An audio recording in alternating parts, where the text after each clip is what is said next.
Boa tarde a todos, é muito bom poder conversar com vocês através desse canal.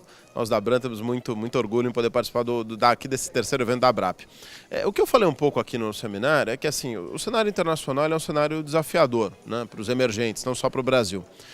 A economia americana está se recuperando e as condições financeiras no mundo estão muito frouxas, ou seja, a volatilidade é baixa, as taxas de juros são baixas e isso em algum momento vai mudar. É muito provável que o ano de 2015 seja um ano onde nós vejamos o começo dessa mudança e, portanto, os emergentes vão ter que se preparar para esse ambiente de desaceleração dos fluxos, de desaceleração da liquidez, é algo que a gente tem em mente. E aí a implicação óbvia, a pergunta de todo mundo é: e o Brasil, como é que fica nessa situação, né?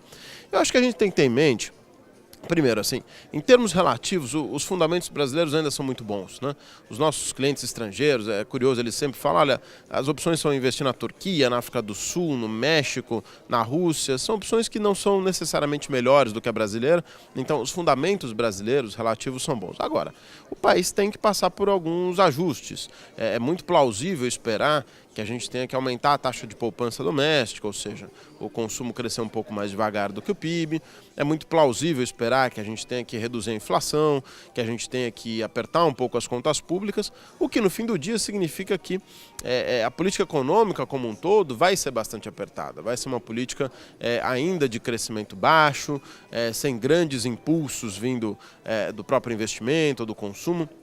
Então acho que esse é um cenário que a gente devia ter em mente, é um cenário onde a liquidez mundial é menor e o Brasil tem que ter uma política econômica apertada. Então, acho que a vida em 2015, do ponto de vista de investimento, ela não é tão fácil, né? Mas a parte boa da história, ou algumas partes boas da história, são as seguintes. Primeiro, não é difícil fazer os ajustes, né?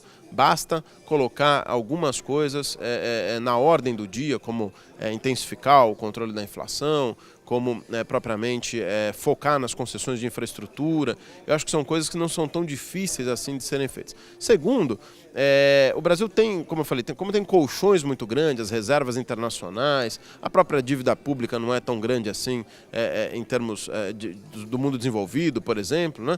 Então me parece que a gente não tem uma crise aberta, a gente não está na iminência de ter uma crise do balanço de pagamentos, das famílias, dos bancos. Então isso são elementos que dão uma certa tranquilidade de que fazendo o ajuste a gente pode caminhar para um cenário mais positivo. E por fim, eu acho que aí vale como um resumo de tudo que a gente tem conversado, nessa incerteza que a gente vive, tanto do cenário internacional quanto das questões necessárias no cenário local, aquela coisa bastante óbvia, mas de fato a diversificação volta a ser o tema de sempre, né? Ou seja, ter cautela, ter diligência nos investimentos, saber escolher bem os setores que podem se beneficiar de uma economia que ainda é uma economia que vai devagar, mas que, por exemplo, pode ter foco em infraestrutura, educação, saúde, tecnologia, né?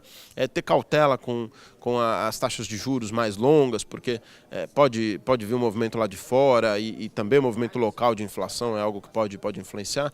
Então acho que é diversificar tanto localmente quanto, à medida do possível, em ativos externos, para passar por essa transição de forma mais suave. Eram esses os recados que nós queremos passar para vocês. Obrigado pela atenção de todos.